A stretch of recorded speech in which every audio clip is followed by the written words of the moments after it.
এটা বিএড এর 4th semester examination 2024 creating and exclusive education course হচ্ছে 1.4.10 এর পরীক্ষার প্রশ্নপত্র। সময় ছিল 1 ঘন্টা 30 মিনিট, ফুল মার্ক 35।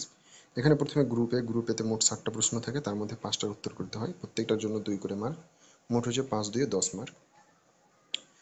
তো এখানে প্রথম প্রশ্ন 1 নম্বর দাগ, নির্দিষ্ট শিখন অক্ষমতা বলতে কি বোঝেন? 2 নম্বরে ভিআই এর যে কোনো দুটি কারণ উল্লেখ করুন। 3 নম্বর, পিডব্লিউডিদের জন্য ভারত সরকার দ্বারা রচিত যে কোনো দুটি আইন বিধির উল্লেখ করুন। 4 নম্বর, বাডি সিস্টেম কি?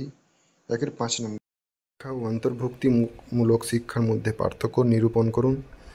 6 নম্বর, অন্তর্ভুক্তিমূলক বিদ্যালয়ের যে কোনো দুটি বৈশিষ্ট্য লিখুন। 7 নম্বর, আইইপি বলতে কি বোঝেন? এরপরে গ্রুপ বিতে মোট 5টা প্রশ্ন থাকে, তার মধ্যে 3টার উত্তর করতে হয়, প্রত্যেকটার জন্য থাকে 5 করে মার্ক, তাহলে মোট হচ্ছে 5 3 15 মার্ক, আর প্রতিটি উত্তর করতে হয় 150টি শব্দের মধ্যে। তো এখানে প্রথম প্রশ্ন 2 নম্বর দাগে বলেছে, অন্তর্ভুক্তিকরণের নিয়ন্ত্রণকারী বিভিন্ন উপাদানগুলি সংক্ষেপে আলোচনা করুন। 3 নম্বর, ইউএনসিআরপিডি 2006 এর সাধারণ নীতিসমূহ সংক্ষেপে আলোচনা করুন।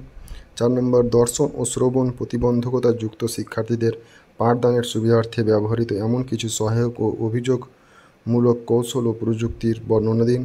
5 নম্বর, এফএসিপি সম্পর্কে সংক্ষিপ্ত টিকা লিখুন।